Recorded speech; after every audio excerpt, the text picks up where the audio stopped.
न्याय सभा भवन के विशाल द्वार पर सूर्य की अंतिम किरणें पड़ रही थी, लेकिन भीतर का माहौल उससे कहीं अधिक तीव्र और गंभीर था। सामने खड़ी भीड़ खामोश थी। ये मामला किसी संपत्ति विवाद का नहीं, बल्कि एक बच्चे के भविष्य का था। राज, जिसकी भोली मुस्कान उसकी उलझी हुई नियति से मेल नहीं खाती थी। कटघरे में दो पुरुष खड़े थे। दोनों ही राज पर अपना अधिकार जता रहे थे। एक थे सेठ बलवंत, जिन्होंने राज को गोद लिया और उसे अपार ऐश्वर्य में पाला। दूसरे थे गरीब किसान धर्मपाल, जो राज के जैविक पिता थे और अब वर्षों की तपस्या के बाद उसे वापस लेने आए थे। न्यायाधीश विश्वनाथ की अनुभवी आंखों ने दोनों दावेदारों का निरीक्षण किया। उन्होंने धीरे से सेठ बलवंत की ओर देखा। सेठ जी, आप जानते हैं कि आपने इसे जन्म नहीं दिया, फिर भी आप किस आधार पर धर्मपाल से अधिक सच्चे पिता होने का दावा करते हैं? सेठ बलवंत ने गहरी सांस ली। उनके चेहरे पर अधिकार नहीं, बल्कि करुणा का भाव था। न्यायाधीश महोदय, उन्होंने टूटी आवाज में कहा, पिता वो नहीं होता जो जन्म देता है, बल्कि वो होता है जो उस बच्चे के भविष्य को संवारने में अपनी नींद और चैन कुर्बान कर देता है। सेठ बलवंत की आंखें नम हो गईं। जब राज छोटा था तब वो बीमार पड़ता था। रातों को जागकर मैंने उसके माथे पर पट्टी रखी है। मैंने उसे अपने व्यापार का उत्तराधिकारी नहीं बनाया न्यायाधीश महोदय, बल्कि मैंने उसे पहले इंसान बनने की शिक्षा दी। उन्होंने धर्मपाल की ओर देखा, जो शांत खड़े थे। धर्मपाल जी ने उसे जन्म दिया, ये उनका अधिकार है, लेकिन मैंने उसे हर डर से बचाया है, हर असफलता पर सहारा दिया है।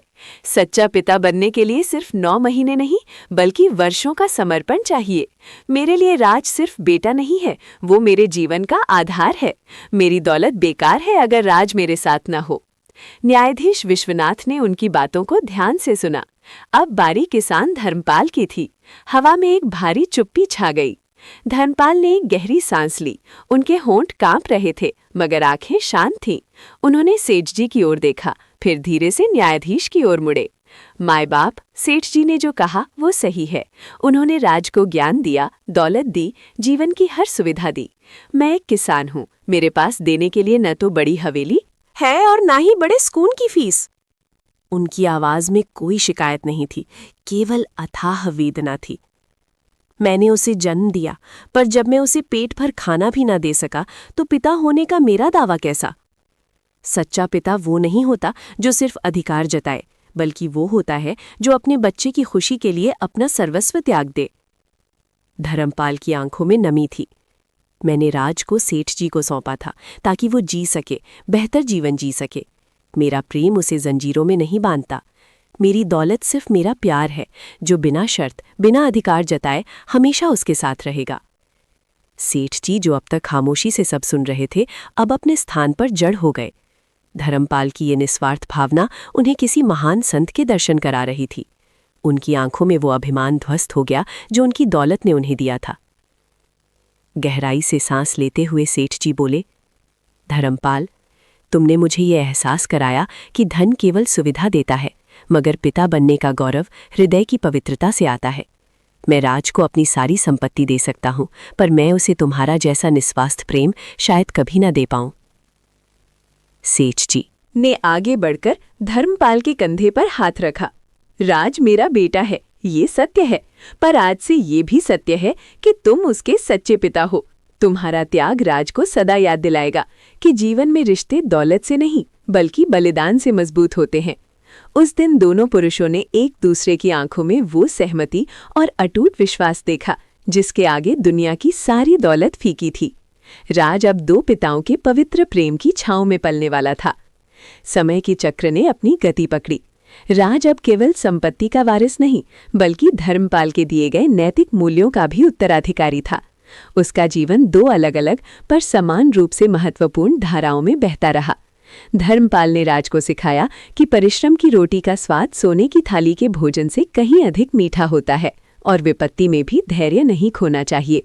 वहीं सेठ जी ने उसे सिखाया कि दौलत का उपयोग जिम्मेदारी और विनम्रता के साथ कैसे किया जाता है। राज ने कभी खुद को गरीब या अमीर के बेटे के रूप में नहीं देखा। वो जानता था कि उसके पास 2 ऐसे मार्गदर्शक हैं जिन्होंने उसे जीवन की संपूर्ण समझ दी है। उनका ये अनूठा रिश्ता शहर भर में प्रेम और त्याग की मिसाल बन गया।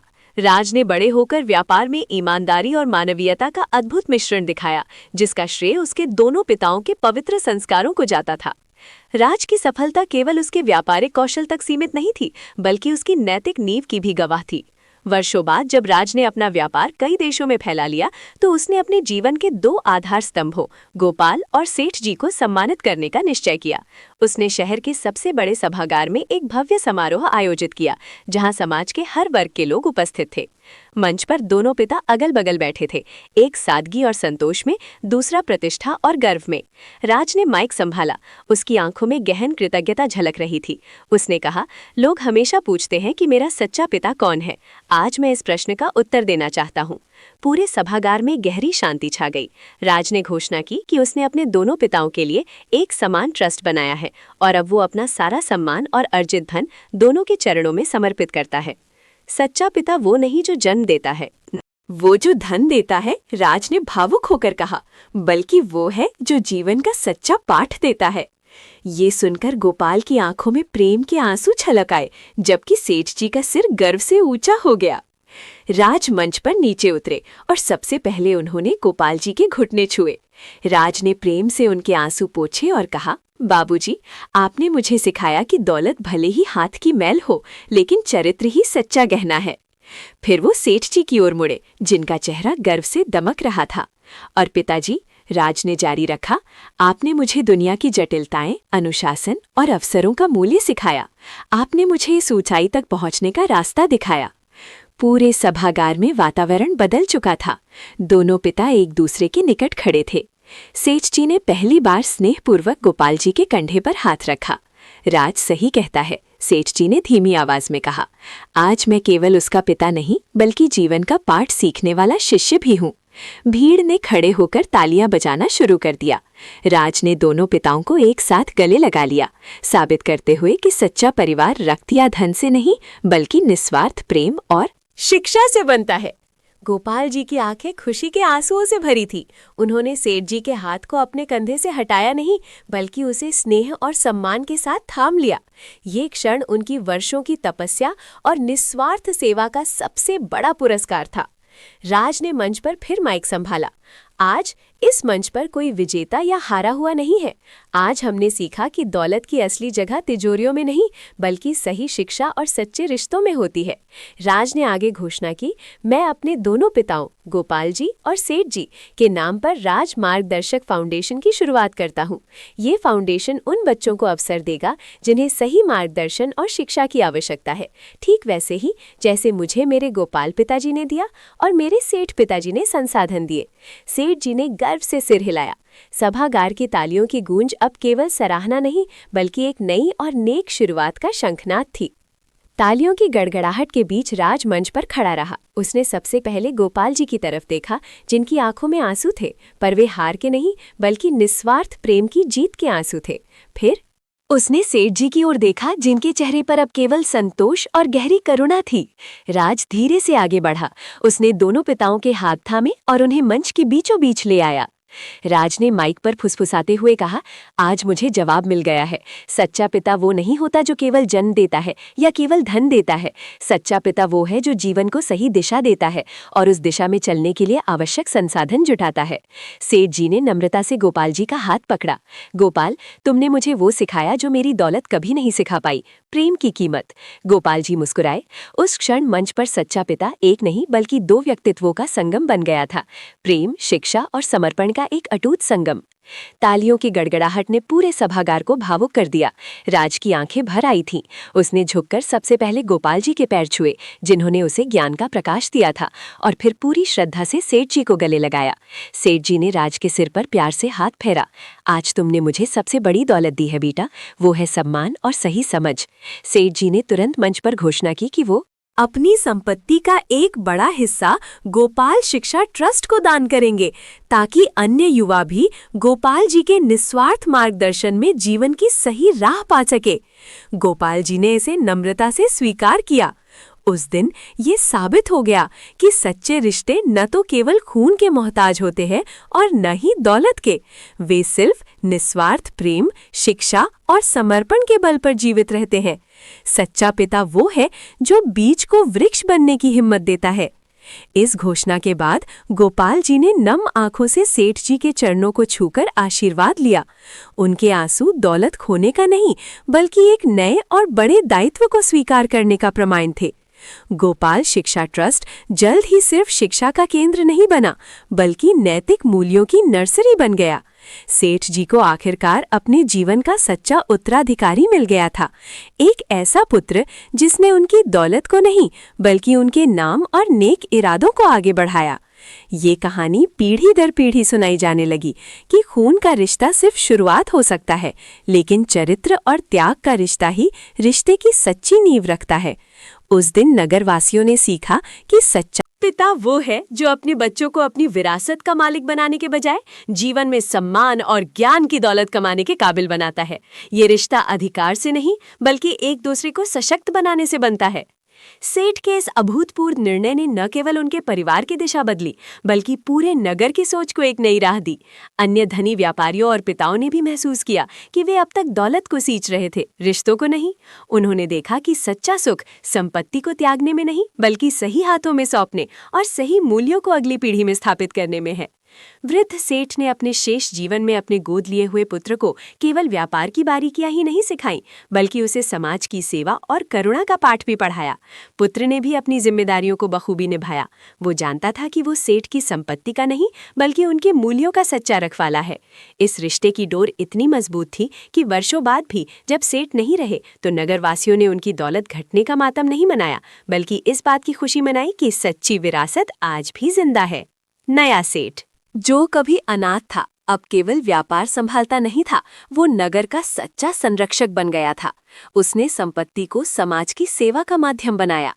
एक वर्ष नगर में भयंकर अकाल पड़ा। दूर दूर तक फसलें सूख गईं और लोगों के घरों में चूल्हे बुझ गए। ऐसे संकट के समय नए सेठ ने बिना किसी लालच या संकोच के अपने समस्त गोदामों के द्वार खोल दिए। उसने न केवल अनाज निःशुल्क वितरित किया, बल्कि अपनी निजी संपत्ति का एक बड़ा हिस्सा खर्च करके दूरस्थ क्षेत्रों से पानी और बीज मंगवाए, ताकि अगली फसल की तैयारी हो सके।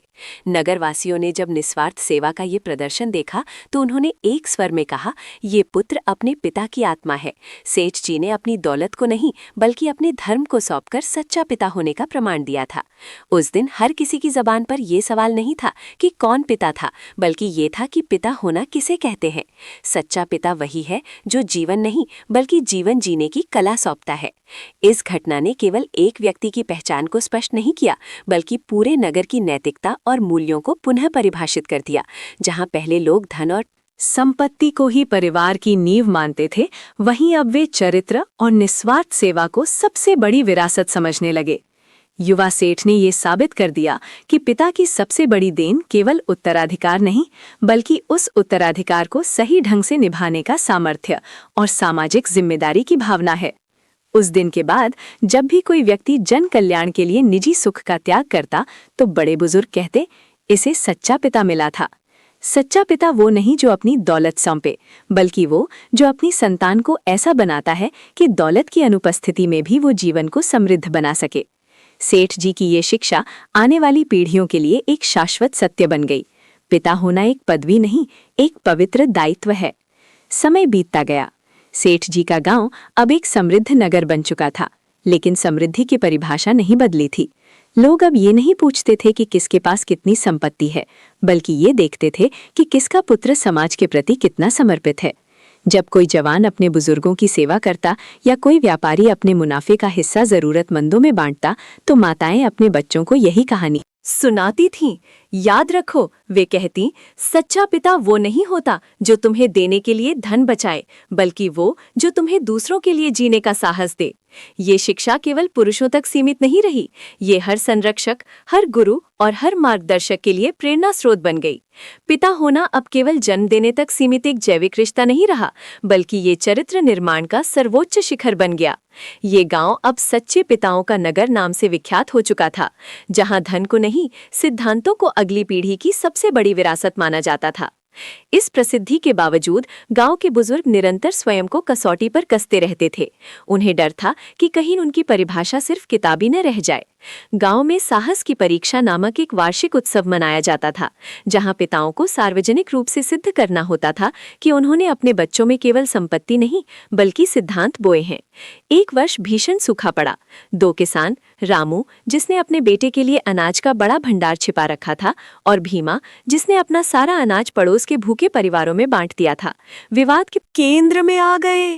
रामू ने तर्क दिया, अपने परिवार की सुरक्षा करना ही पहला धर्म है। लेकिन गांव के मुखिया ने भीमा को सम्मान देते हुए कहा, पिता होना सुरक्षा देना नहीं बल्कि त्याग सिखाना है। तुमने अपने पुत्र को ये विरासत दी कि जीवन धन से बड़ा है। भीमा का बेटा भूखा होने के बावजूद अपने पिता के निर्णय पर गर्व से सिर ऊंचा किए खड़ा था। उस दिन गांव ने फिर सीखा कि सच्चा पिता कौन है, वो जो अपने बच्चों को स्वार्थ से ऊपर उठकर मानवता की सेवा करना सिखाए। रामू जिसने भीमा के त्याग पर प्रश्न उठाया था, लज्जा से सिर झुकाए खड़ा था। गांव वालों की आंखों में अब भीमा के लिए गहरा सम्मान था। मुखिया ने एक क्षण शांत रहने के बाद घोषणा की, आज से गांव का हर निवासी भीमा के परिवार का संरक्षक है। भीमा को अपनी गलती का एहसास कराने के बजाय गांव वालों ने उन्हें गले लगा लिया। तत्काल हर घर से गर्मा गर्म भोजन और आवश्यक अनाज भीमा के द्वार पर लाया गया। भीमा का बेटा, जो कुछ देर पहले गर्व से सिर उठाए था, अब खुशी के आंसुओं के साथ अपने पिता को देख रहा था। उसे लगा जैसे आज उसका पेट केवल भोजन से नहीं बल्कि पूरे गांव के प्यार से भर गया है। उस दिन भीमा ने केवल एक पाठ नहीं सिखाया बल्कि गांव की सामूहिक चेतना को जगाया कि सच्चा सुख और सच्ची सुरक्षा केवल देने में निहित है। ये विरासत पीढ़ी दर पीढ़ी चलती रही, जहां हर पिता ने अपने बच्चे को स्वार्थ से ऊपर मानवता की पहचान करना सिखाया। पीढ़ियां गुजरी और भीमा का सिखाया पाठ गांव की सामूहिक आत्मा बन गया। लोग उसे प्रेम की फसल कहते थे। पर नियति अपनी कसौटी समय समय पर रखती है। कई दशकों बाद उस क्षेत्र में भयंकर सूखा पड़ा। नदियां सूख गईं और समृद्धि पर विपत्ति का अंधेरा छा गया। भीमा का परपोता अर्जुन अब गांव का मुखिया था। उसके पास भीमा की विरासत में मिली आत्मिक शक्ति थी, पर गोदाम में सीमित अनाज। उसका 13 वर्षीय बेटा करण चिंतित था कि अगर उन्होंने अपनी बचत बांट दी तो वे खुद भूखे मरेंगे। एक रात गांव के बाहरी छोर से कुछ लोग रोते हुए अर्जुन के द्वार पर पहुंचे। उनके बच्चे भूखे थे। करण ने अपने पिता का हाथ पकड़ा। पिताजी, भीमा दादा ने भी तब दिया था जब उनके पास था। अब हमारे पास बस इतना ही है कि हम जी सकें। अर्जुन ने अपने बेटे के सिर पर हाथ रखा और उनकी आंखें नम थीं। ये केवल अनाज का नहीं बल्कि सिद्धांत का बंटवारा था। सच्चा पिता कौन है, जो अपने बच्चे के भविष्य का संचय करे या जो उसे त्याग का सबसे बड़ा पाठ दे? अर्जुन ने मुस्कुराते हुए द्वार खोला। अर्जुन ने द्वार पर खड़े थके हारे और भूखे लोगों को देखा। उन्होंने बिना किसी हिचकिचाहट के उन्हें अंदर आने का संकेत दिया। अन्न हमारे पास थोड़ा ही है, अर्जुन ने शांत स्वर में कहा, पर यदि ये किसी की जान बचा सकता है तो इसका सही उपयोग यही है। करण अंदर से अनाज के छोटे से भंडार को लेकर आया। जब उसने वो अंतिम मुट्ठी अन्न गांव वालों को बांटा तो उसका पेट खाली महसूस हुआ, लेकिन उसके पिता की आंखों में जो संतोष की चमक थी, उसने उस खालीपन को भर दिया। गांव वालों ने पेट भरकर नहीं खाया, पर उनकी आत्मा को शांति मिली। वे बार बार उस पिता पुत्र की जोड़ी को आशीर्वाद देकर चले गए। उस रात अर्जुन ने करण को खाली पेट सुलाया, मगर करण जानता था कि उसके पिताजी ने भविष्य का भोजन नहीं बल्कि भविष्य की सच्ची दौलत, त्याग और मानवता उसे सौंपी थी। सच्चा पिता वो नहीं जो केवल संचय करे, बल्कि वो जो अपने पुत्र को जीवन का सबसे बड़ा मूल्य विरासत। अगली सुबह जब सूरज की किरणें झोपड़ी के भीतर आईं, तो करण ने देखा कि अर्जुन खेत की ओर जाने की तैयारी कर रहे थे। उनके पास न तो पिछली रात का बचा हुआ भोजन था, न ही सुबह के नाश्ते की कोई व्यवस्था।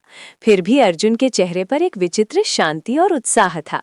करण ने उठकर पूछा, पिताजी, अब आगे क्या? हमारे पास तो दाने का एक कण भी नहीं बचा। अर्जुन ने हल को कंधे पर रखते हुए प्रेम से करण की ओर देखा। बेटा, संचय हमने नहीं किया, लेकिन कल रात हमने जो बीज बोया है वो किसी भी फसल से ज्यादा कीमती है। हमने लोगों के हृदय में जगह बनाई है। सच्चा पिता वो नहीं जो अपने बच्चे को सोने का पहाड़ दे, बल्कि वो जो उसे ये सिखाए कि सबसे बड़ा खजाना ईमानदारी और त्याग के मार्ग पर चलने में है। करण ने सिर झुका लिया। उसे लगा जैसे उसका खाली पेट अब ज्ञान की रोशनी से भर गया हो। ये वो पाठ था जो पुस्तकालयों में नहीं बल्कि जीवन की तपस्या में सीखा जाता है। करण ने अपने आंसू पोंछे और अपने पिता की ओर देखा। उसकी आवाज में अब उदासी नहीं बल्कि एक नया संकल्प था। पिताजी, उसने धीरे से कहा, मैं सोने के पहाड़ के बजाय त्याग कर ये बीज बोना सीखूंगा। अब मुझे समझ आया कि हमारी असली भूख धन की नहीं बल्कि सम्मान की थी। अर्जुन ने स्नेह से उसके सिर पर हाथ फेरा। शाबाश मेरे बच्चे, सच्चा पिता वही है जो अपने बच्चे को अंधेरे में दीपक की तरह खड़ा होना सिखाता है। करण ने तुरंत ही हल्का दूसरा सिरा पकड़ लिया। लेकिन पिताजी, आज के लिए क्या? हमारे पास खाने के लिए कुछ नहीं बचा है। अर्जुन ने आसमान की ओर देखा, जहां सूर्य अपनी पूरी चमक के साथ उग रहा था। उन्होंने आत्मविश्वास से कहा, चिंता मत कर, ईमानदार श्रम कभी खाली पेट नहीं सोता। चल, गांव की ओर चलते हैं। सच्चा धन लोगों के व्यवहार में छिपा होता है और आज हमें वही धन मिलेगा।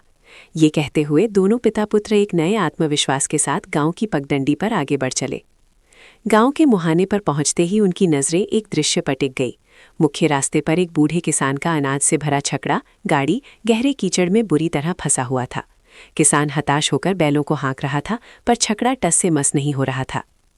अर्जुन ने करण को इशारा किया।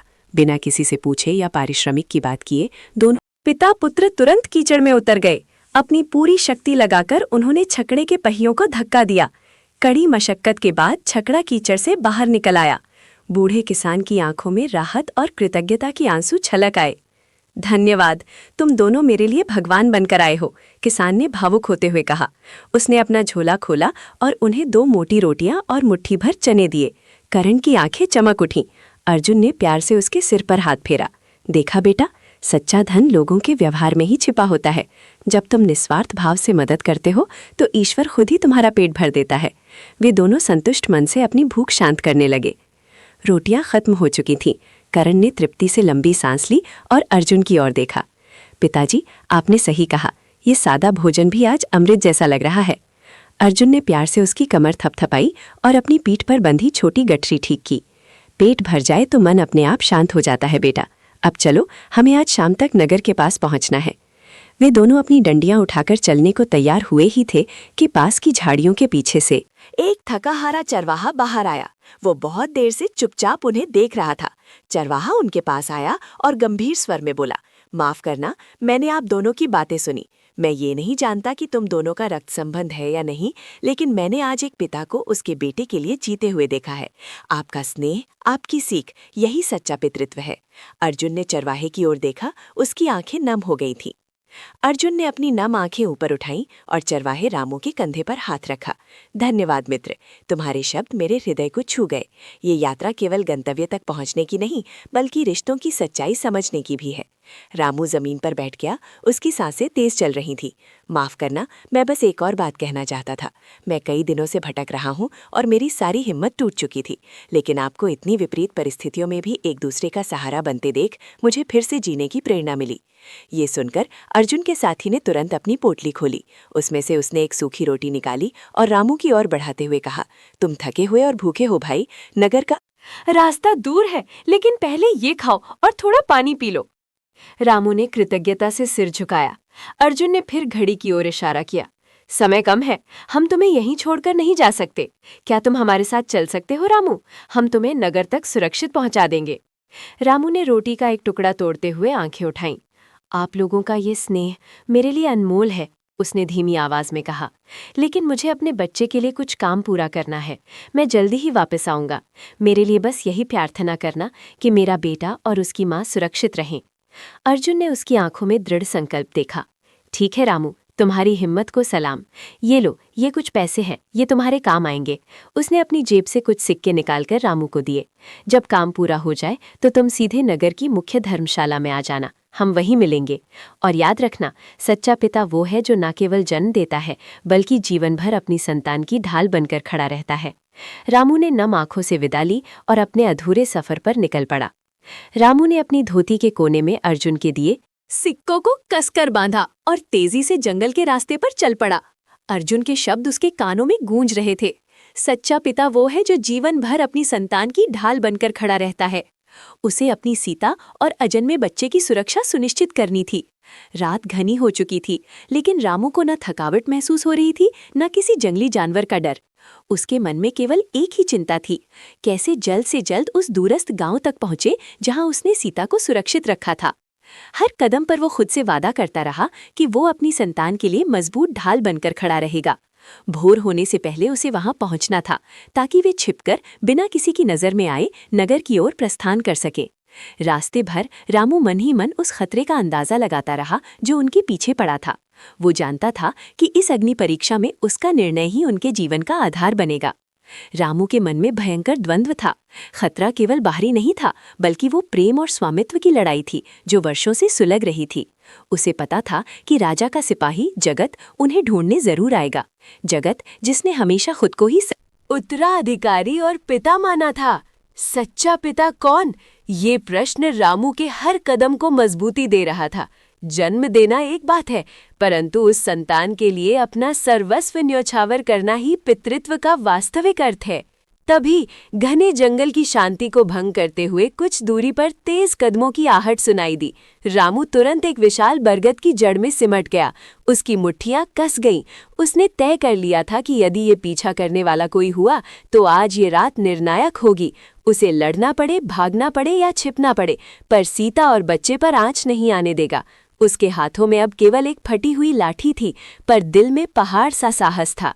रामू की सांसें गले में अटक गईं। आहटें अब इतनी नजदीक थी कि वो जमीन पर दबे पत्तों की चरमराहट को स्पष्ट सुन सकता था। ये कोई जानवर नहीं, बल्कि एक भारी भरकम इंसान था। उसने अपनी लाठी की टूटी नोक को और कसकर पकड़ लिया। उसकी नसों में एड्रेनलिन दौड़ रहा था, हर मांसपेशी तनाव में थी।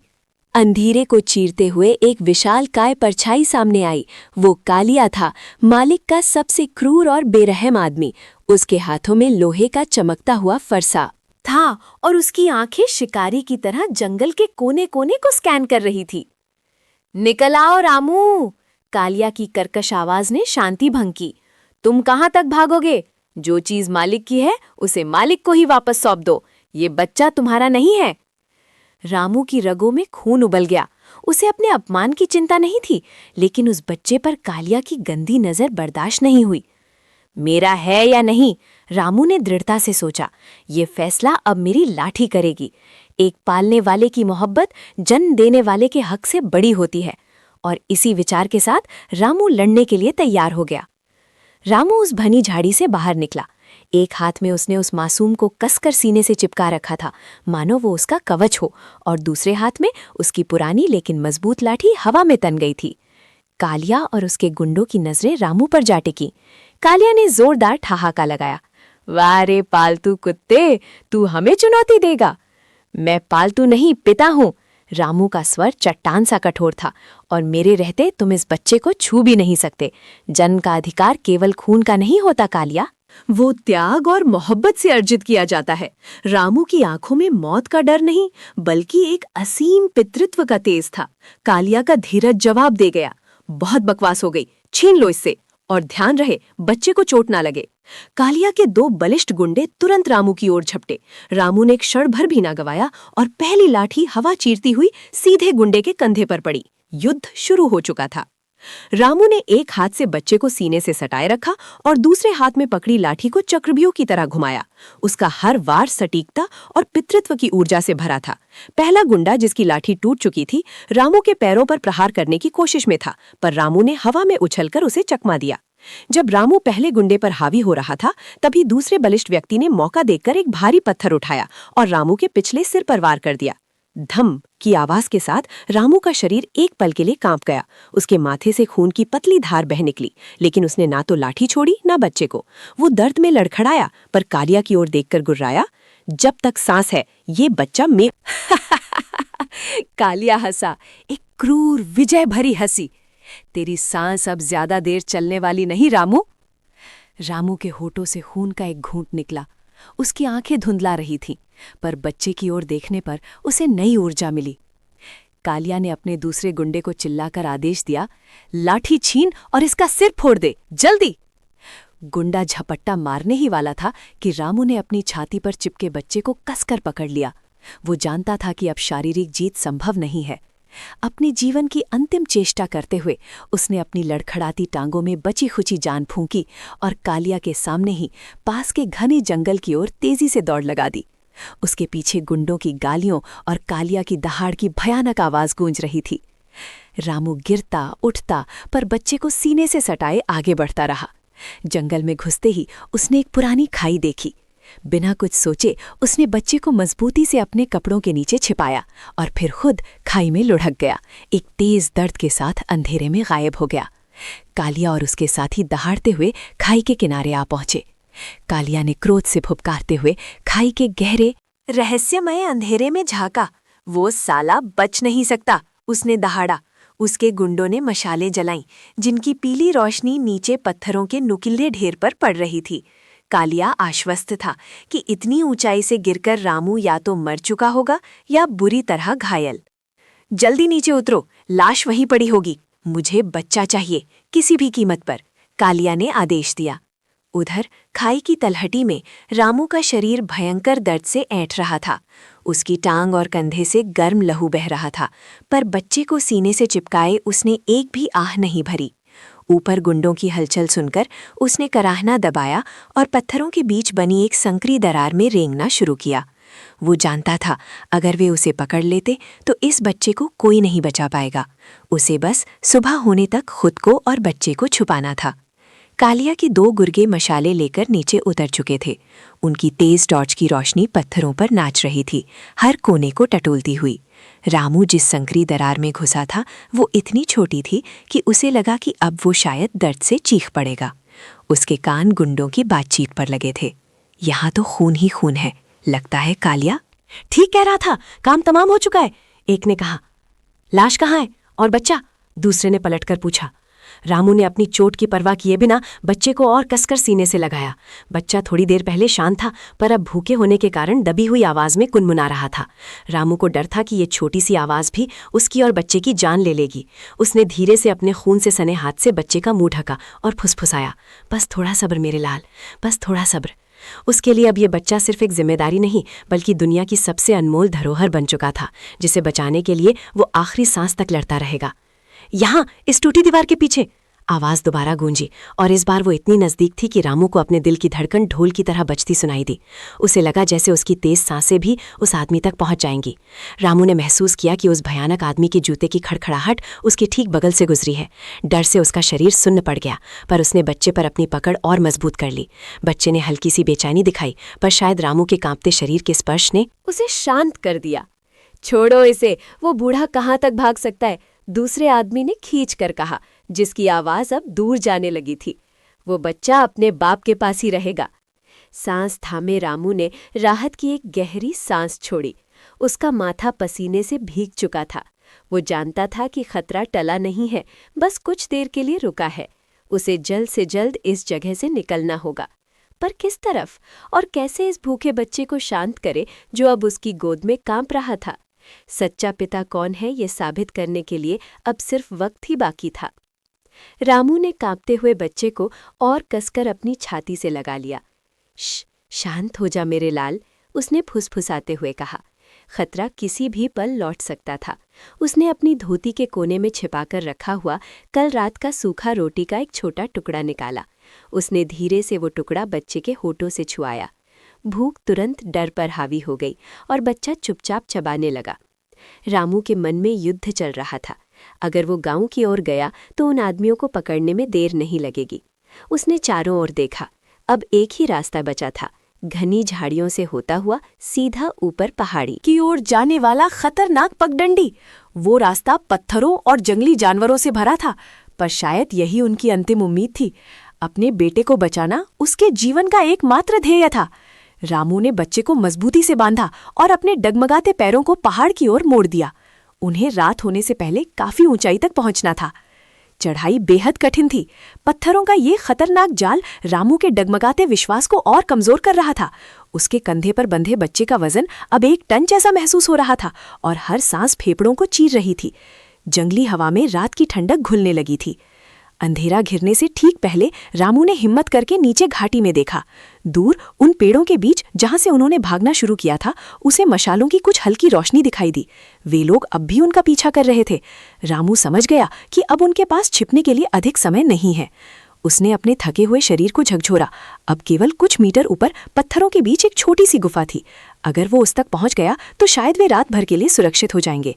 अपने बच्चे की धड़कन महसूस करते हुए रामू ने अपनी अंतिम शक्ति झोंक दी और उन फिसलन भरी चट्टानों पर तेजी से चढ़ने लगा। पत्थरों की नोक उसके घुटनों और हाथों को चीर रही थी, पर अब उसे दर्द का एहसास नहीं था। कुछ क्षण बाद वो हाफता हुआ गुफा के संकरे मुंह तक पहुंच गया। बिना देर किए वो अंदर सरक गया, अपनी पीठ पर लिपटे बच्चे को कसकर थामे हुए। गुफा के अंदर एक अजीब सी शांत शीतलता थी।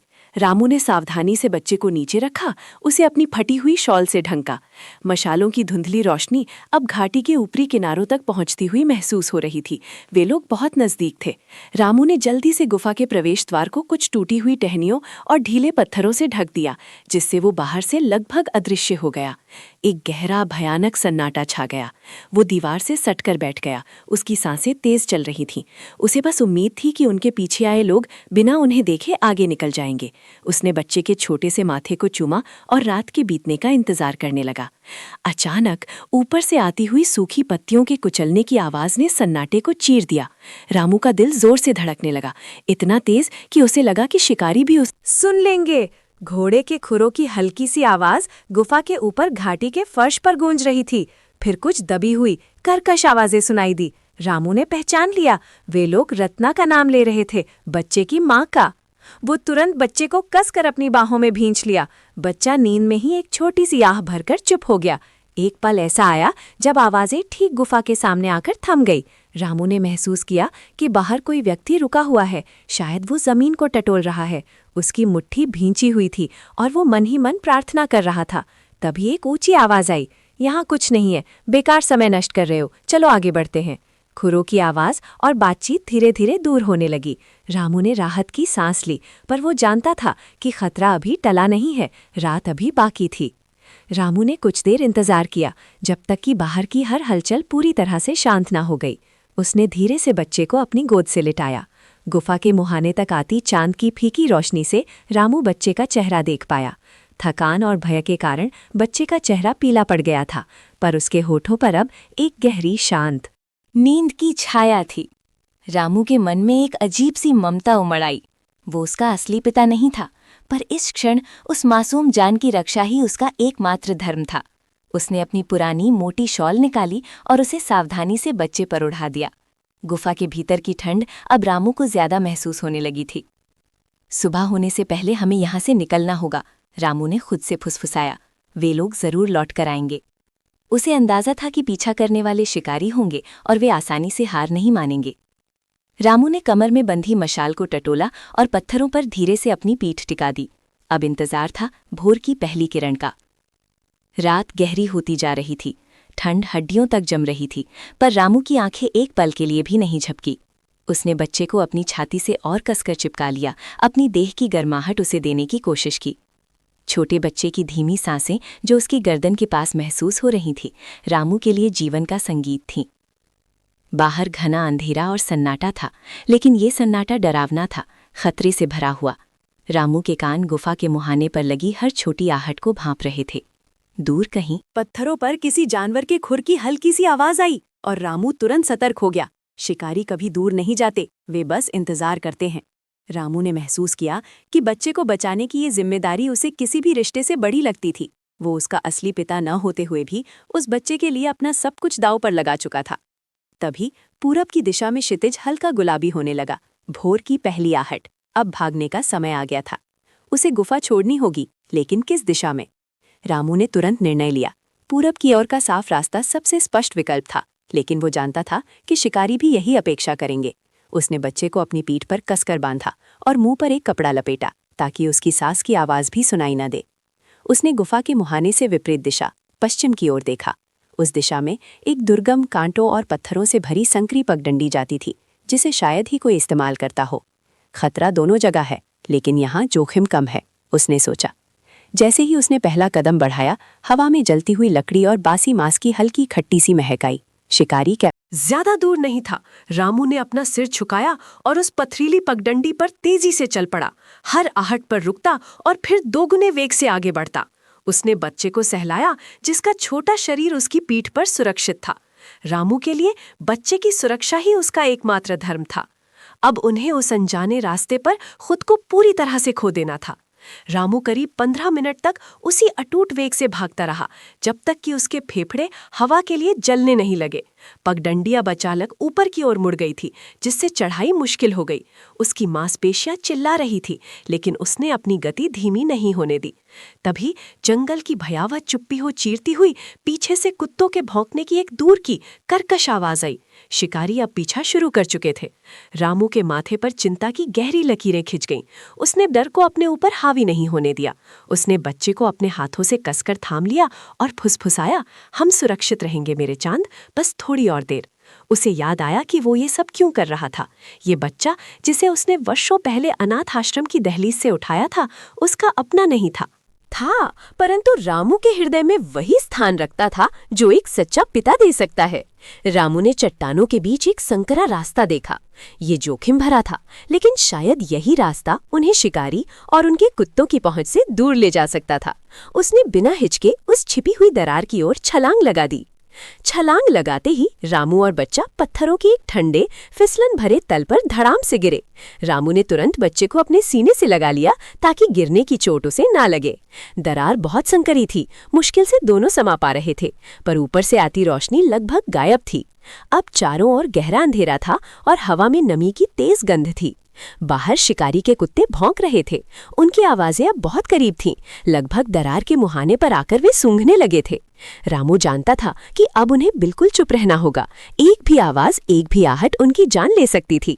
उसने अपनी आंखें अंधेरे में जमाने की कोशिश की और महसूस किया कि दरार नीचे की ओर एक खतरनाक ढलान पर जा रही है।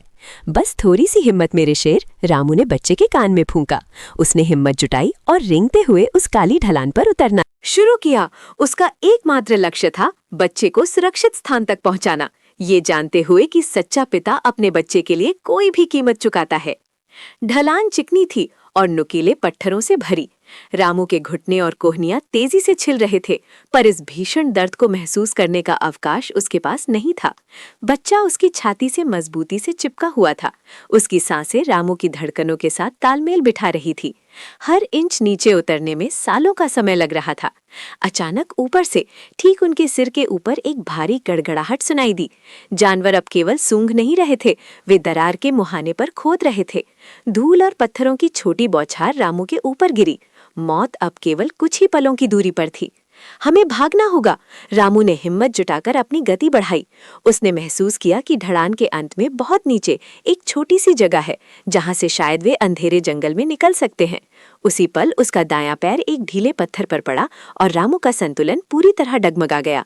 वो बच्चे को कसकर थामे हुए तेजी से काली ढलान पर फिसलने लगा। रामू ने तुरंत अपने पूरे शरीर को मोड़ दिया ताकि बच्चा पत्थरों के सीधे संपर्क से बच जाए। फिसलने की गति उन्हें नीचे की ओर खींच रही थी। रामू की पीठ और कोहनी नुकीली चट्टानों से घिसती चली गईं। दर्द की एक तीखी लहर उसके हर अंग में दौड़ गई। उसने अपने दांत भींच लिए, लेकिन बच्चे पर उसकी पकड़ मजबूत बनी रही। अचानक काली फिसलन खत्म हुई और वे एक पथरीले गड्ढे में जा गिरे। रामू एक पल के लिए निश्शब्द हो गया। उसने कांपते हाथों से बच्चे की जांच की। बच्चा सुरक्षित था, बस सहमा हुआ था। तभी ऊपर से जोरदार चीखने की आवाज आई। जानवर अब दरार के निचले सिरे तक पहुंच चुके थे। रामू ने फौरन उठने की कोशिश की, लेकिन उसका बायां घुटना भयंकर दर्द कर रहा था। उसके पास अब भी एक मौका था। ढलान के नीचे की ये संकरी गुफा सीधे घने जंगल की ओर खुलती थी। उसने दर्द को दबाया और बच्चे को अपनी कमर पर कसकर बांधा। अब रेंगना पड़े, दौड़ना पड़े या गिरना पड़े, रुकना मना था। रामू ने दांत भींचे और उस काली गुफा में अपने शरीर को धकेल दिया। रास्ता इतना तंग था कि उसे लगभग पेट के बल रेंगना पड़ रहा था। हर इंच की हरकत पर उसके घुटने में ऐसी टीस उठती थी मानो किसी ने गरम सलाखें डाल दी हों। पीठ पर बंधा बच्चा अब भी खामोश था, शायद इस भयंकर चुप्पी से डरा हुआ था। ऊपर की दरार से अब जानवरों के पंजे खुरचने की आवाजें आनी शुरू हो गई। साथ ही मिट्टी और छोटे पत्थरों की बौछार नीचे गिरने लगी। रामू जानता था कि उसके पास अब 1 मिनट भी नहीं है। उसने हिम्मत करके अपनी गति बढ़ाई। कंकड़ पत्थरों से उसका सीना और बाहें छिलती गईं, लेकिन उसे दर्द महसूस नहीं हो रहा था, सिर्फ भागने की जिद थी। लगभग 20 फुट रेंगने के बाद गुफा अचानक थोड़ी चौड़ी हुई और ठंडी हवा का झोंका आया। रामू ने राहत की सांस ली। जंगल का मुहाना करीब था। अब वो सीधा खड़ा हो सकता था और लंगड़ाते हुए भाग सकता था। उसने अंधेरे में ही जंगल की ओर मुंह किया। खतरा अभी टला नहीं था, बस बदल गया था। रामू लड़खड़ाता हुआ घने जंगल की दलदली जमीन पर गिरा। उसने राहत की सांस लेने की कोशिश की, लेकिन छाती में दर्द की एक तेज लहर उठी। उसने तुरंत मुड़कर देखा। पीछे गुफा का मुहाना तेजी से मिट्टी और पत्थरों के ढेर में दब चुका था। शैतान के आदमी अब यहां से नहीं आ सकते थे, लेकिन वे जानते थे कि रामू ने किस दिशा में भागने की कोशिश की होगी। उसके दिमाग में केवल एक ही लक्ष्य था, रोहित। उस नन्हे से जान को उसने कल रात पुरानी मिल के पास एक सुरक्षित जगह पर छोड़ा था, लेकिन अब वो वहां ज्यादा देर छिपा नहीं रह सकता। रामू ने अपने फटे हुए घुटनों पर हाथ रखा, दर्द की लहर को अनसुना किया और सांस को थामकर जंगल की घनी झाड़ियों में तेजी से आगे बढ़ा। उसे जल्द से जल्द रोहित के पास पहुंचना था। अगर वो बच्चे को बचा नहीं पाया तो इस सारी भागदौड़ और दर्द का कोई मतलब नहीं रह जाएगा। उसकी सुरक्षा ही रामू के लिए इस जीवन का एकमात्र अर्थ था। रामू की सांसें तेज गति से चल रही थी। छाती में दर्द उठ रहा था। जंगल की नमी और मिट्टी का स्वाद उसके मुंह में भरा हुआ था। हर कदम पर झाड़ियों के कांटे उसके पैरों को और जख्मी कर रहे थे, लेकिन दर्द अब गौण हो चुका था। उसके कानों में सिर्फ एक ही ध्वनि गूंज रही थी, रोहित का नाम। तभी अचानक उसे पीछे से कुत्तों के भौंकने की हल्की मगर साफ आवाज सुनाई दी। शिकारी उसके नजदीक आ रहे थे। रामू समझ गया कि अब उसके पास समय नहीं बचा है। वे शायद अब मिलके पिछले रास्ते पर पहुंच चुके होंगे। घबराहट ने उसकी गति को और बढ़ा दिया। अंतिम कुछ फलांग की दौड़ के बाद जंगल की सघनता समाप्त हुई और उसके सामने पुरानी जर्जर ईंटों वाली मिल की टूटी हुई दीवारें नजर आईं। उसने तुरंत एक विशाल बरगद के पेड़ के तने के पीछे खुद को छिपा लिया। उसकी आंखें उस अंधेरी कोठरी को ढूंढ रही थी जहां कल रात उसने नन्हे रोहित को सुलाया था। मिल के अहाते में एक अजीब सी खामोशी थी, बहुत ज्यादा शांत, जो किसी बड़े खतरे का संकेत दे रही थी। रामू ने सावधानी से एक पत्थर उठाया और अंदर के माहौल को भांपने के लिए तैयार हो गया। रामू ने सांस रोकी और बड़ी फुर्ती से उस छोटे से पत्थर को मिल के कंक्रीट फर्श पर फेंका। खड़रररर, पत्थर की आवाज खाली जगह में ऐसे गूंज उठी जैसे किसी ने अचानक चुप्पी को चीर दिया हो। रामू की धड़कनें बेतहाशा तेज हो गईं। उसने क्षण भर इंतजार किया, लेकिन अंदर से कोई हलचल नहीं हुई, न कोई आवाज, न ही कोई छाया। मिल का अंधेरा अब किसी भूखी गुफा जैसा लगने लगा। ये चुप्पी उसे डरा रही थी। उसे लगा कि वो किसी बड़े जाल में फंसने वाला है। फिर भी पिता का प्रेम उसे रुकने नहीं दे सकता था। रामू ने जोखिम लिया। वो बरगद की ओर छोड़कर टूटी दीवारों के साइड में जमीन पर रेंगता हुआ उस कोठरी की ओर बढ़ा। जैसे ही वो पहली टूटी हुई खिड़की के पास पहुंचा, उसे अंदर से फुसफुसाहट सुनाई दी। वे एक नहीं, दो लोग थे। उनकी आवाजें गहरी और क्रूर थीं। उनमें से एक कह रहा था, बस थोड़ी देर और फिर खेल खत्म। रामू का चेहरा गुस्से से तमतमा उठा। रोहित अंदर था और अब हमला करने का समय आ गया था। रामू ने और इंतजार नहीं किया। उसने क्षण भर में अपने इरादे को धार दी और पास पड़ी एक मोटी सूखी टहनी को कसकर पकड़ा। कोठरी का दरवाजा अंदर से बंद था, पर वो जानता था कि खिड़की से सीधा हमला करने में समय नष्ट होगा। उसने अपनी पूरी ताकत जुटाई और बिजली की गति से जीर्ण शीर्ण दरवाजे की ओर लपका। एक भयानक प्रतिध्वनित होती ठोकर के साथ लकड़ी का दरवाजा टूटकर अंदर की ओर जा गिरा। अंदर बैठे दोनों गुंडे चौंक कर खड़े हो गए। कौन है? उनमें से एक ने चिल्लाया, पर इससे पहले कि वे पूरी तरह संभल पाते, रामू चीते की फुर्ती से अंदर घुसा। उसकी आंखें सीधे रोहित को ढूंढ रही थीं, जो एक कोने में सहमा हुआ बंधा था। रामू की आवाज में पिता की दहाड़ थी। तुम्हारी हिम्मत कैसे हुई मेरे बच्चे को छूने की? उसने बिना कोई मौका दिए टहनी से पहले गुंडे पर हमला कर दिया। संघर्ष शुरू हो चुका था। रामू की टहनी पहले गुंडे के सिर से टकराई और वो दर्द से कराहता हुआ जमीन पर लुढ़क गया। लेकिन दूसरे गुंडे ने, जो आकार में कहीं ज्यादा बड़ा था, एक पुरानी जंग लगी छुरी निकाल ली। रामू ने फुर्ती से पीछे हटते हुए छुरी का वार खाली जाने दिया। अगर मेरे बेटे को खरोच भी आई, रामू गुर्राया, तो तुम्हें यहीं गाड़ दूंगा।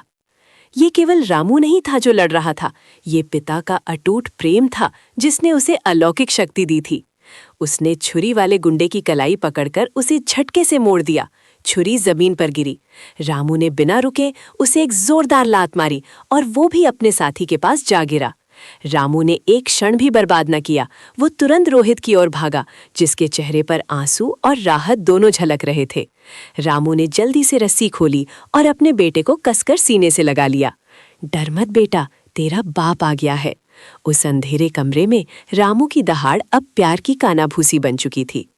रामू ने तुरंत रोहित को अपनी बाहों से थोड़ा दूर किया, लेकिन उसकी पकड़ ढीली नहीं होने दी। उसने जल्दी से मुड़कर उन दोनों गुंडों को देखा। वे दर्द से कराह रहे थे, पर होश में आने ही वाले थे। रामू ने वो मोटी रस्सी उठाई जिससे रोहित बंधा था और फुर्ती से उनके हाथ पांव कसकर बांध दिए ताकि वे पीछा न कर सके। हमें यहाँ से तुरंत निकलना होगा, रामू ने सचेत आवाज में कहा। रोहित, जिसका चेहरा अभी भी पीला पड़ा था, रामू की कमीज से चिपकता रहा। पापा, क्या हम सुरक्षित हैं? रामू ने अपने बेटे के सिर को चूमा। हाँ बेटा, अब कोई तुम्हें छू नहीं सकता। उन्होंने दरवाजे की कुंडी खोली। बाहर हल्की रोशनी थी जो किसी गोदाम के पिछले हिस्से से आ रही थी। रामू जानता था कि ये केवल शुरुआत थी। उन्हें भागना था और फिर ये पता लगाना था कि आखिर ये सब षड्यंत्र किसने रचा था। लेकिन इस समय सच्चा पिता वो था जो अपने बच्चे की ढाल बनकर खड़ा था। रामू ने रोहित को अपनी पीठ की ओर दबाया और दबे पांव गोदाम की पिछली गलियों में तेजी से बढ़ने लगा। उनके जूते कंक्रीट पर हल्की सी आवाज कर रहे थे, जिसे रामू हर बार डर से सुन रहा था। उसने अपने बेटे के कान में फुसफुसाया, सीधा देखो बेटा, आवाज मत करना। रोहित ने डर के मारे सिर हिलाया। रामू की आंखें तीखेपन से हर परछाई को स्कैन कर रही थी। उसे इस बात का डर था कि कहीं कोई पीछा करने वाला घात लगाकर न बैठा हो। कुछ मिनटों की असहज चुप्पी के बाद उन्हें गलियों का अंत दिखाई दिया, जहां दूर से शहर के शोर की हल्की गूंज आ रही थी। ये मुख्य सड़क थी। रामू जानता था कि एक बार जब वे भीड़ में घुल मिल जाएंगे तो उन्हें पकड़ना मुश्किल होगा, लेकिन शहर में जाने से पहले उन्हें एक सुरक्षित ठिकाना ढूंढना था और उस व्यक्ति को फोन करना था जिस पर रामू को सबसे ज्यादा भरोसा था, उसका पुराना दोस्त विक्रम। रामू ने चारों ओर नजर दौड़ाई। मुख्य सड़क पर जाना अत्यधिक जोखिम भरा था। उसकी नजर पास ही एक सकरी गली में पड़ी, जहां पुराना ढहा हुआ महावीर गोदाम दिखाई दे रहा था। वह तेजी से उस तरफ बढ़ा और जर्जर लकड़ी के दरवाजे को धकेलकर अंदर घुस गया। अंदर घनी धूल और सड़न की महक थी, पर बाहर की चकाचौंध और पीछा करने वालों की निगाहों से ये ज्यादा सुरक्षित था। उसने दरवाजा हल्के से बंद किया और जमीन पर बैठ गया। उसके साथ मौजूद बच्ची, थकान से बेहाल, तुरंत उसकी गोद में सिकुड़ गई। रामू ने उसे शांत किया। समय बर्बाद करने का जोखिम नहीं था। कांपते हाथों से उसने अपनी जेब से सालों पुराना घिसा पिटा फोन निकाला। ये उसकी आखिरी उम्मीद थी। गहरी सांस लेकर उसने विक्रम का नंबर डायल किया। फोन मुश्किल से 2 बार ही बजा था जब दूसरी तरफ से धीमी पर तुरंत भरोसा जगाने वाली आवाज आई। हेलो। रामू की आंखें नम हो गईं। विक्रम, मैं हूं। हम मुसीबत में हैं। हमें तुम्हारी जरूरत है। विक्रम की आवाज तुरंत गंभीर हो गई। रामू, तुम कहाँ हो? क्या हुआ है? और क्या वो मीरा है? रामू के लिए राहत और डर का ये मेल असहनीय था। हाँ विक्रम, ये मीरा ही है, रामू ने लगभग फुसफुसाते हुए कहा। उसे तेज बुखार है और पीछे कुछ लोग लगे हैं। हमें छिपना पड़ा है। हम शहर के पुराने मिल एरिया में हैं, बंद पड़े गोदाम के पास। जल्दी आओ, हम ज्यादा देर यहाँ सुरक्षित नहीं रह सकते। विक्रम ने कोई सवाल नहीं पूछा। उसने केवल एक ही वाक्य कहा जो किसी भी पिता के विश्वास को दर्शाता था। हिम्मत रखो, मैं 10 मिनट में निकलता हूँ। मुझे जीपीएस लोकेशन भेजो। मैं दवाइयाँ और कुछ जरूरी सामान लेकर आ रहा हूँ। तुम उस दरवाजे को अंदर से बंद रखो रामू, किसी भी हाल में दरवाजा मत खोलना। फोन कट किया। रामू ने थरथराते हुए मीरा के माथे को छुआ, जो आग की तरह जल रहा था। उसे लगा जैसे उसकी सांसें भी रुक गई हैं। उसके पास अब इंतजार करने के सिवा और कोई चारा नहीं था। ये इंतजार लंबा और भयानक होने वाला था। उसने बच्ची को कसकर अपनी छाती से लगा लिया, जैसे वो अपनी जान से भी ज्यादा इस छोटे से शरीर को बचाना चाहता हो। रामू की आंखों से आंसू बह रहे थे, जो सीधे मीरा के गर्म बालों पर गिरे। हर एक मिनट एक युग जैसा लग रहा था। बाहर तेज बारिश हो रही थी और बिजली की कड़कड़ाहट उसके अंदर के तूफान को और बढ़ा रही थी। 10 मिनट, रामू ने बुदबुदाया, लेकिन उसे लगा जैसे 10 घंटे बीत चुके हैं। उसने कसकर आंखें बंद कर लीं और प्रार्थना की। डर के बावजूद रामू के मन में एक अजीब सी दृढ़ता थी। वो जानता था कि इस कमरे में उसका डर नहीं, उसका अटूट प्रेम हावी है। उसे याद आया जब कुछ महीने पहले मीरा के असली पिता ने मामूली बुखार में भी उसे गोद लेने से मना कर दिया था, ये कहकर कि बच्चे की बीमारी छूने से फैलती है। रामू, जो केवल एक सेवक था, आज उसकी सांसों का रखवाला था। उसने बच्ची के छोटे से गाल को चूमा और कसम खाई कि चाहे कुछ भी हो जाए, वो उसे बचाएगा। तभी दरवाजे पर हल्की सी दस्तक हुई। रामू का दिल जोर से धड़का। क्या इतनी जल्दी कोई आ गया या ये कोई और है? उसने सांस रोक ली और दरवाजे की तरफ देखा। कौन? उसने धीमी कांपते आवाज में पूछा। दरवाजे के उस पार से एक रूखी और अधिकारपूर्ण आवाज आई। मैं हूँ, राजू। दरवाजा खोलो रामू। रामू का शरीर पसीने से भीग गया। राजू, मीरा का असली पिता, वो इतनी रात को क्यों आया? क्या उसे पता चल गया है कि बच्ची की हालत कितनी बिगड़ गई है?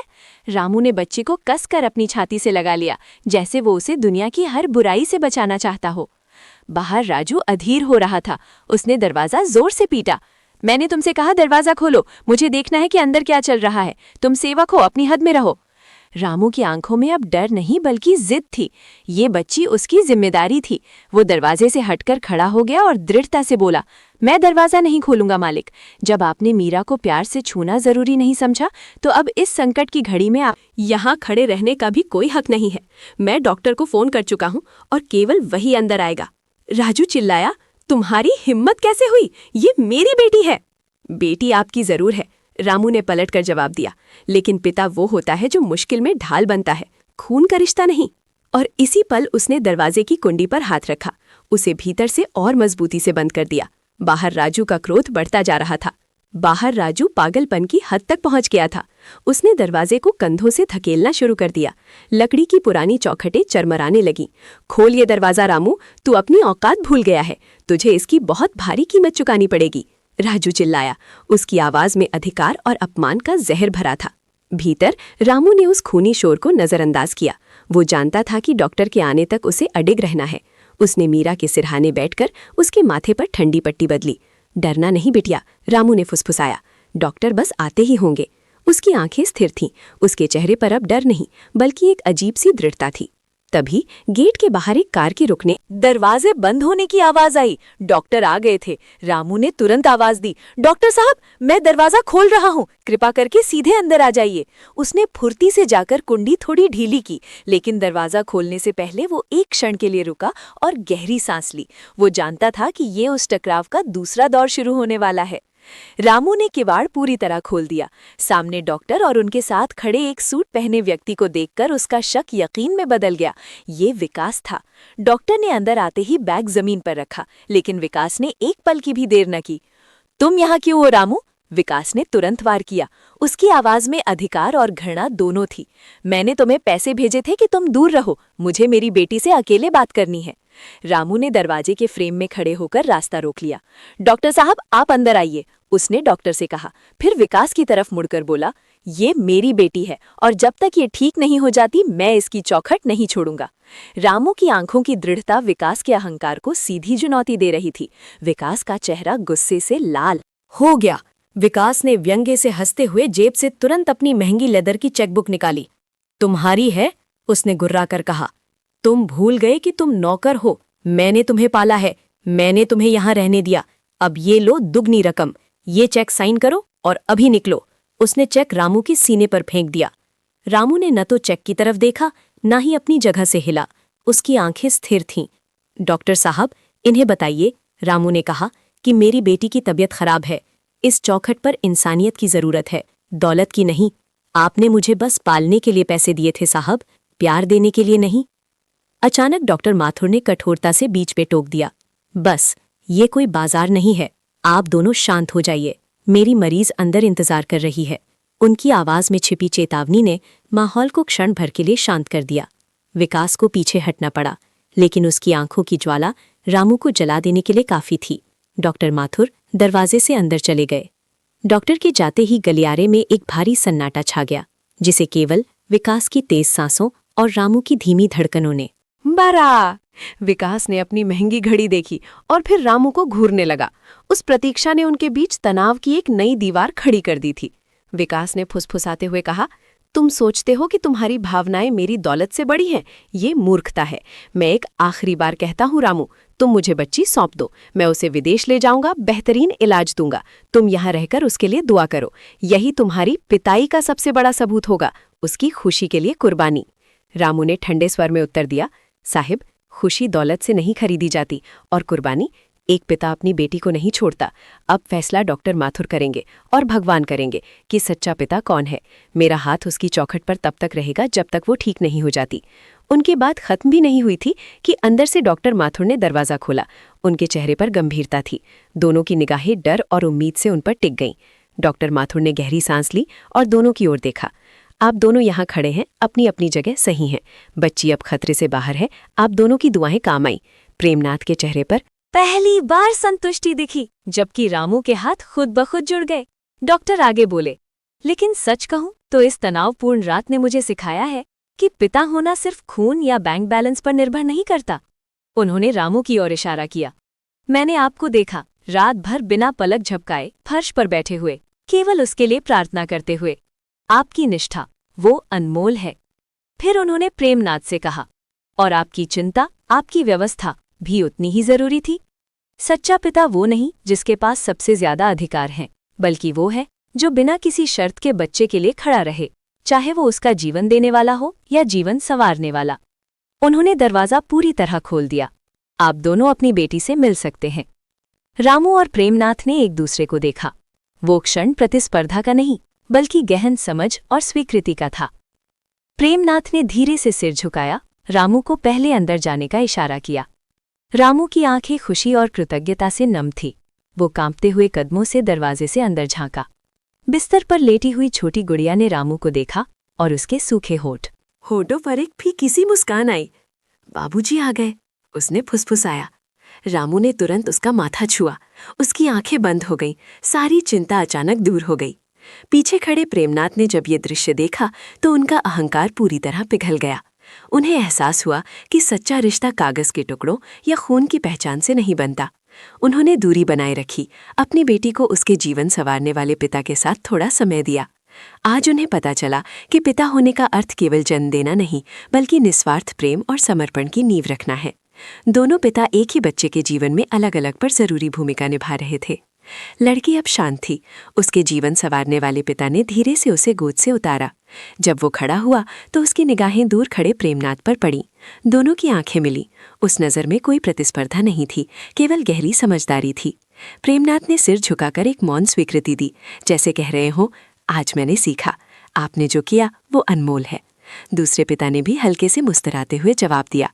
वो मुस्कान बता रही थी कि उन्हें प्रेमनाथ के संघर्ष और बदले हुए हृदय का पता चल गया था। अब किसी प्रमाण की आवश्यकता नहीं थी। आज रिश्तों की जटिल गांठ प्रेम और सम्मान के धागों से सुलझ गई थी।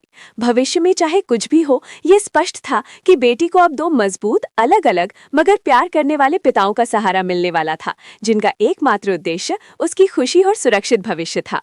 सच्चा पिता वो नहीं जो जन्म देता है, बल्कि वो जो निस्वार्थ भाव से जीवन को सींचता है। और कभी-कभी किस्मत एक बच्चे को दोनों का आशीर्वाद देती है।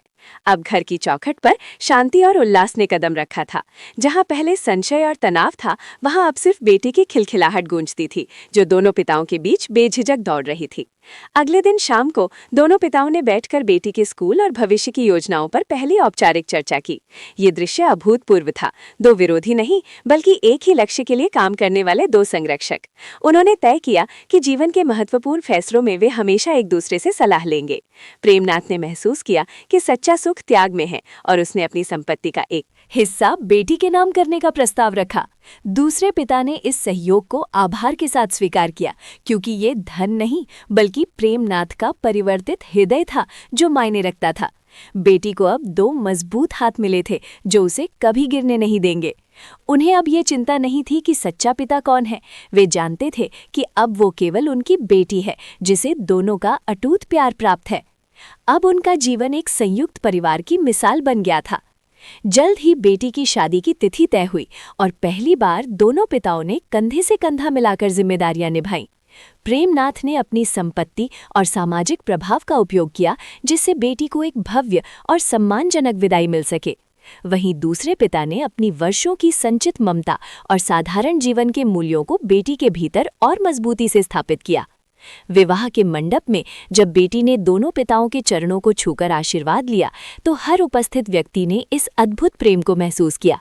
ये सिर्फ दो व्यक्तियों का मिलन नहीं था, बल्कि दो अलग जीवन शैलियों का सामंजस्य था, जो केवल निस्वार्थ प्रेम के कारण संभव हो पाया। दुनिया अब जानती थी कि सच्चा पिता वो नहीं जो जन्म देता है, बल्कि वो जो निस्वार्थ भाव से जीवन देता है। विवाह की रस्में पूरी होते ही धनी पिता धीरे से दूसरे पिता की ओर बढ़े। उनकी आंखों में अब वर्षों का दंभ नहीं, बल्कि गहरी कृतज्ञता और सम्मान का भाव था। उन्होंने अपनी आवाज को नम्र करते हुए कहा, भाई, आज मैं समझ पाया कि असल दौलत क्या है। मैंने बेटी को भौतिक सुख सुविधाएं दी, पर तुमने उसे जीने का सलीका, संस्कार और अटूट आत्मविश्वास दिया। मेरा योगदान सिर्फ कागजों और भव्यता तक सीमित था, जबकि तुम्हारा योगदान उसके हृदय और आत्मा में है। साधारण पिता ने उनकी बात सुनकर केवल मुस्कान दी और सहजता से जवाब दिया। हमारी बेटी ने हमें सिखाया कि प्रेम बांटने से कम नहीं होता, बल्कि बढ़ता है। सच्चा पिता होना कोई उपाधि नहीं है, ये एक जिम्मेदारी है जिसे हम दोनों ने मिलकर निभाया है। आज से हम सिर्फ उसके पिता नहीं, बल्कि जीवन भर के मित्र हैं। इस मिलन को देखकर उपस्थित लोगों के चेहरों पर विश्वास की एक नई किरण जगमगा उठी। ये प्रेम एक मिसाल बन गया था। इस भावनात्मक मिलन को देखकर जिस बच्ची के लिए ये सारा द्वंद्व था, वो मंच पर आई। उसकी आंखों में कोई भ्रम या चिंता नहीं थी, केवल अथाह प्रेम था। उसने दोनों पिताओं के हाथ थामे और खिलखिलाकर बोले, अब मेरे पास दो दो पापा हैं, एक जो मुझे दुनिया की सैर कराएंगे और दूसरे जो मुझे अच्छी कहानियां सुनाएंगे। उसकी ये सहज स्वीकृति दोनों पिताओं के लिए सबसे बड़ा उपहार थी। धनी पिता ने विनम्रता से अपनी बेटी के जीवन में हस्तक्षेप न करने का वादा किया, बल्कि केवल सहयोग और समर्थन देने का निर्णय लिया। उन्होंने अपनी संपत्ति का एक हिस्सा परी, बेटी के भविष्य के लिए समर्पित किया, ये सुनिश्चित करते हुए कि वो साधारण जीवन के नैतिक मूल्यों से कभी दूर ना हो। इस दिन दो घर नहीं, बल्कि दो संसार प्रेम और जिम्मेदारी के धागे से हमेशा के लिए जुड़ गए थे, जहां सच्चा पिता होने की परिभाषा केवल निस्वार्थ स्नेह बन गई थी। ये निर्णय केवल कागज पर नहीं, बल्कि हृदय में उतारा गया था। परी का जीवन अब दो अलग अलग किंतु सुंदर रंगों से रंगा था। एक तरफ थी साधारण शांत झोपड़ी की सादगी, जहां नैतिकता और मेहनत का पाठ पढ़ाया जाता था। दूसरी ओर धनी पिता का विशाल पुस्तकालय और उच्च शिक्षा थी, जो उसे दुनियादारी सिखाती थी। गरीब पिता, जिन्हें परी अब भी बापू कहकर पुकारती थी, ने कभी भी धनी पिता के वैभव को अपने स्वाभिमान पर हावी नहीं होने दिया। धनी पिता ने भी अपनी प्रतिष्ठा को त्याग कर गरीब पिता के सरल जीवन के सिद्धांतों का सम्मान किया। उनका रिश्ता प्रतिद्वंदिता का नहीं, बल्कि पूरकता यानी कॉम्प्लीमेंटैरिटी का बन गया था। गांव वालों ने देखा कि सच्चा पिता होने का अर्थ केवल रक्त संबंध या संपत्ति नहीं, बल्कि बच्चे के कल्याण के लिए किया गया निस्वार्थ त्याग होता है। दोनों पिता मिलकर परी को एक ऐसी संतान के रूप में पाल रहे थे, जिसके पास धन का बल भी था और मूल्यों की नींव भी। वर्ष बीतते गए और परी बड़ी होती गई। उसमें धनी पिता का दूरदर्शिता भरा आत्मविश्वास और गरीब पिता की जमीन से जुड़ी विनम्रता दोनों झलकती थी। जब वो किसी समस्या का सामना करती, तो धन का उपयोग करने की कुशलता उसे धनी पिता से मिलती, पर नैतिक रूप से सही निर्णय लेने का विवेक उसे गरीब पिता के सिद्धांतों से प्राप्त होता। गांव वालों के लिए परी केवल एक बच्ची नहीं, बल्कि प्रेम और सह अस्तित्व का जीता जागता प्रमाण बन गई थी। उन्होंने सीखा कि सच्चा परिवार वो नहीं होता जहां संपत्ति का बंटवारा होता है, बल्कि वो होता है जहां जिम्मेदारियों का बंटवारा प्रेम से किया जाता है।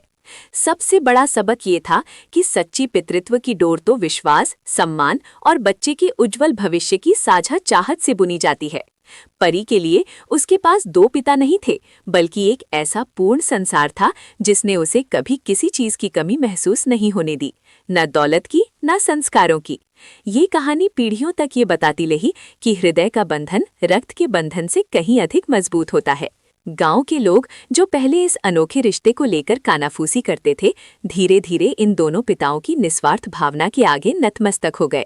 उन्होंने देखा कि परी ने जीवन में सफलता की नई ऊंचाइयां छुईं, क्योंकि उसे दो अलग अलग दृष्टिकोणों का ज्ञान मिला था। एक ने उसे कर्मठ बनाया और दूसरे ने उसे दयालुता सिखाई। परी की शिक्षा और जीवन शैली ने सिद्ध कर दिया कि जहां प्रेम का पोषण होता है, वहां कोई भी बच्चा कभी अधूरा नहीं रहता। जब परी बड़ी होकर अपने जीवन साथी का चुनाव कर रही थी, तब दोनों पिताओं ने मिलकर उसे समझाया कि विवाह केवल दो व्यक्तियों का मिलन नहीं, बल्कि दो परिवारों के विश्वास का संगम है। उसकी शादी में जब कन्यादान का समय आया, तो किसी को दुविधा नहीं हुई। दोनों पिताओं ने कंधे से कंधा मिलाकर अपनी प्यारी बेटी को आशीर्वाद दिया। उस दिन ये सिद्ध हो गया कि सच्चा पिता वो नहीं होता जो केवल कानूनी अधिकार रखता है, बल्कि वो होता है जो निस्वार्थ भाव से बच्चे के भविष्य को संवारता है। शादी के बाद जब विदाई का क्षण आया, तो मंडप में उपस्थित हर आंख नम थी। लोगों ने पहली बार ये महसूस किया कि रक्त संबंधों की सीमाएं प्रेम के सामने कितनी छोटी होती हैं। दोनों पिताओं ने बारी बारी से अपनी बेटी को कसकर गले लगाया। परी की आंखों में संतोष था, संतोष इस बात का कि उसे किसी एक को नहीं चुनना पड़ा। परी के ससुराल वालों ने भी इस रिश्ते की पवित्रता को समझा। उनके लिए ये दो पिताओं का नहीं बल्कि निस्वार्थ प्रेम की दो धाराओं का आशीर्वाद था। उस दिन ये स्पष्ट हो गया कि पितृत्व कोई अधिकार नहीं बल्कि एक जिम्मेदारी है, एक ऐसी जिम्मेदारी जो स्नेह और समर्पण मांगती है। सच्चा पिता केवल जन्म देने वाला नहीं बल्कि वो होता है जो बच्चे के जीवन में खुशियां भरने के लिए किसी भी हद तक जाने को तैयार हो, भले ही उसे किसी और के साथ उस जिम्मेदारी को साझा करना पड़े। परी के जीवन में अब दोहरी खुशियां थीं। उसके पास दो ऐसे मजबूत कंधे थे जिन पर वो बेफिक्र होकर सिर रख सकती थी। एक पिता उसे बचपन की कहानियां सुनाता तो दूसरा उसे भविष्य के लिए तैयार करता। दोनों में कभी भी मेरा हक या तेरा फर्ज जैसी भावना नहीं आई। उनका एकमात्र ध्येय परी की मुस्कान था। ये व्यवस्था सिर्फ एक समझौता नहीं थी बल्कि निस्वार्थ प्रेम की एक मिसाल बन गई। गांव के लोग अब इस अनोखे परिवार को सम्मान से देखते थे। उन्हें ये एहसास हुआ कि एक बच्चे को पालने के लिए पूरे गांव की जरूरत होती है, और जब पितृत्व के मायने इतने विस्तृत हों तो बच्चे का भविष्य अपने आप उज्जवल हो जाता है। परी ने कभी महसूस ही नहीं किया कि उसके पिता दो हैं। उसने बस महसूस किया कि उसका प्यार दो गुना है, और यही दो गुना प्यार ही उस रिश्ते की सबसे बड़ी पूंजी थी। समय का चक्र चलता रहा। परी अब 7 वर्ष की थी और स्कूल में एक नाटक प्रतियोगिता होने वाली थी। नाटक का विषय था मेरे जीवन का सबसे महत्वपूर्ण व्यक्ति। परी ने उत्साह से घर आकर घोषणा की कि उसे पिता की भूमिका पर बोलना है। ये सुनकर दोनों पिता, प्रेम और धैर्य की मूर्तियां, उत्सुक भी हुए और थोड़ा चिंतित भी। प्रवेशिका फॉर्म पर तो किसी तरह दोनों के नाम लिखवा लिए गए थे, लेकिन मंच पर सिर्फ एक ही कहानी सुनाई जा सकती थी। इस बार कसौटी गांव वालों की या समाज की नहीं बल्कि स्वयं परी की थी। वो किसे चुनेगी, किसे सच्चा पिता मानेगी? वो जो उसे दुनिया में लाया या वो जिसने उसे हर मुश्किल से बचाया और पाला?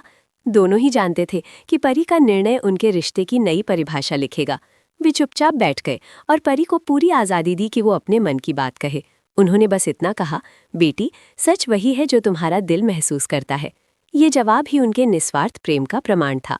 अब इंतजार था उस दिन का जब परी मंच पर खड़ी होकर बताएगी कि सच्चा पिता आखिर कौन है। वो निर्णायक सुबह आ पहुंची। शहर का सबसे बड़ा हॉल खचाखच भरा था। लोगों की उत्सुकता चरम पर थी, लेकिन मंच के ठीक नीचे बैठी परी की माँ और दोनों पिताओं, रवि, जैविक और महेश पालक, के दिलों की धड़कनें सबसे तेज थीं। दोनों के चेहरों पर निस्वार्थ भाव स्पष्ट था। हार जीत का भय नहीं बल्कि केवल परी के सुकून की चिंता थी। परी ने मंच पर धीमी गति से कदम रखा। स्पॉटलाइट सीधे उस पर थे और हॉल में पिन ड्रॉप साइलेंस छा गया। उसने एक पल के लिए अपनी आंखें बंद की, जैसे वो उस सत्य को अपने भीतर टटोल रही हो जिसे आज सबके सामने लाना था। फिर उसने माइक थामा। उसकी आवाज़ कांपी नहीं बल्कि उसमें एक गहरी दृढ़ता थी। आज मैं सिर्फ पिता नहीं चुनूंगी बल्कि ये परिभाषित करूंगी कि पिता शब्द का वास्तविक अर्थ क्या है। उसकी निगाहें सीधे दर्शकों पर थीं, लेकिन उसका दिल सिर्फ 2 लोगों से बात कर रहा था। ये निर्णय मेरे जीवन का सबसे कठिन पर सबसे सच्चा निर्णय है। उसने अपनी उंगली 2 अलग-अलग दिशाओं में उठाई। एक तरफ है वो पुरुष जिसका डीएनए मेरे बच्चे से मिलता है।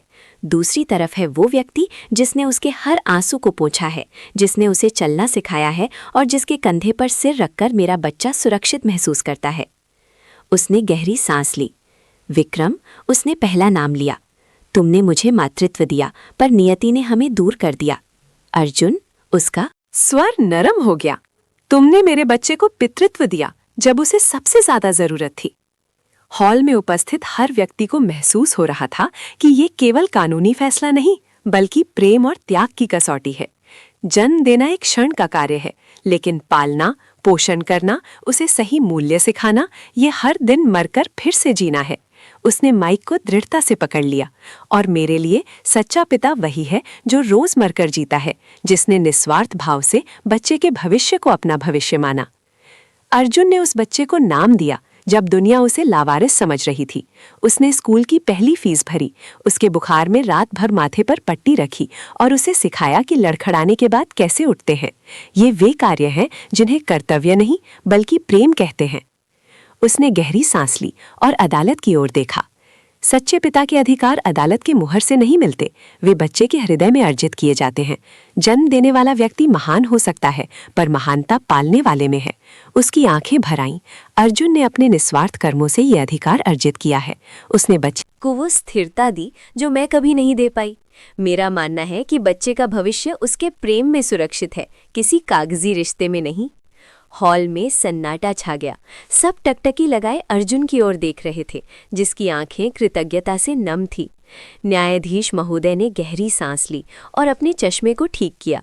हॉल में छाई खामोशी को तोड़ते हुए उनकी आवाज़ गूंजी। ये अदालत आज केवल कागजों पर नहीं, बल्कि हृदय के निस्वार्थ संबंधों पर विचार कर रही है। उन्होंने उस महिला की ओर देखा जिसने अभी अभी एक अविश्वसनीय त्याग किया था। आपका बयान असाधारण है। ये सिद्ध करता है कि बच्चे का कल्याण किसी कानूनी मुहर से कहीं ज्यादा महत्वपूर्ण है। फिर न्यायाधीश ने अपना ध्यान अर्जुन की ओर मोड़ा, जो अब भी कृतज्ञता और विस्मय के आंसू पोंछ रहा था।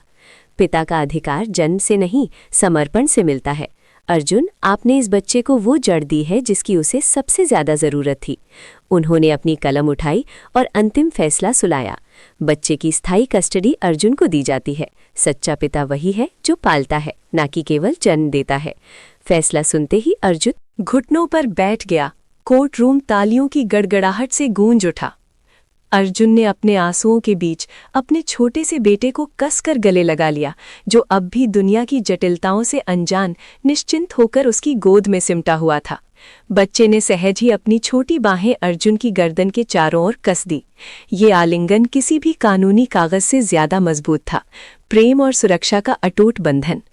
न्यायाधीश महोदय ने इस हृदयस्पर्शी दृश्य को देखा और एक गहरी संतुष्टि भरी सांस ली। ये फैसला केवल कानूनी नहीं, बल्कि मानवीय संवेदनाओं की विजय थी। जैसे ही अर्जुन बच्चे को लेकर कोर्ट रूम से बाहर निकला, बाहर खड़े शुभचिंतकों ने तालियों और फूलों की गड़गड़ाहट से उनका स्वागत किया। हर आंख में अर्जुन के लिए सम्मान था। उन्होंने साबित कर दिया था कि पिता होने के लिए केवल जन्म देना पर्याप्त नहीं है, बल्कि उस रिश्ते को पल पल जीना पड़ता है। अर्जुन ने बच्चे के माथे पर चूमकर कहा, अब हम घर जा रहे हैं मेरे शेर। आज उन्हें दुनिया का सबसे बड़ा तोहफा मिल गया था, अपने बच्चे का स्थायी साथ। अदालत की सीढ़ियों पर अर्जुन ने बच्चे को गोद में उठाया और जीत के इस खुशी को महसूस किया। पीछे भीड़ से थोड़ा अलग थलग खड़ा था विकास।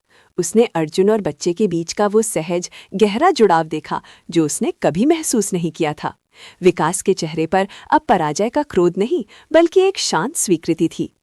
उसे अंततः समझ आया कि उसने लड़ाई केवल कानूनी अधिकार के लिए लड़ी थी, जबकि अर्जुन ने वो रिश्ता लड़ा था जो निस्वार्थ सेवा और प्रेम पर आधारित था। असली पिता वो नहीं होता जो दावा करता है, बल्कि वो होता है जिसके लिए बच्चे की खुशी सर्वोपरि हो। अर्जुन ने एक पल के लिए पलट कर देखा।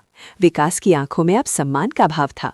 अर्जुन मुस्कुराया। ये मुस्कान जीत की नहीं, बल्कि जिम्मेदारी की थी। उसने बच्चे को और कसकर थाम लिया।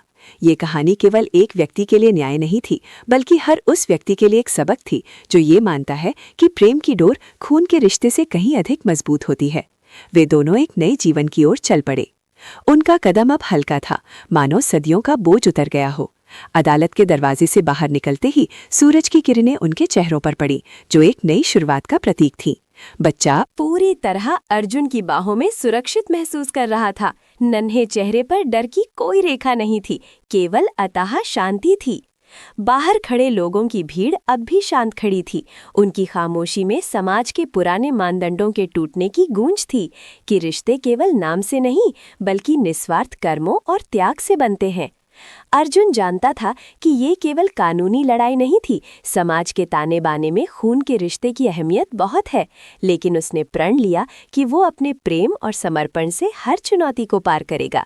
वो मुड़ा, विकास को आखिरी बार देखा, एक शांत स्वीकारोक्ति भरी दृष्टि। फिर वे उस भीड़